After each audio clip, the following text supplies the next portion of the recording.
In front of me is Black Shark gaming tablet, and today I would like to show you how you can delete Google search bar from home screen.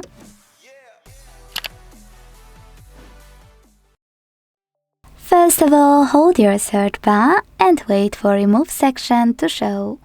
When it does, drag your search bar on top of it, and when it turns seafront, like that, let go.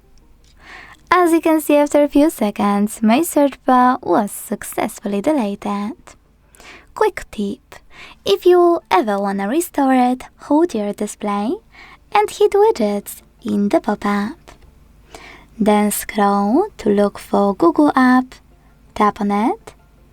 Now hold your search bar, drag it to the perfect place, and resize it by holding one of those dots on the left or on the right and pulling it in the direction you want.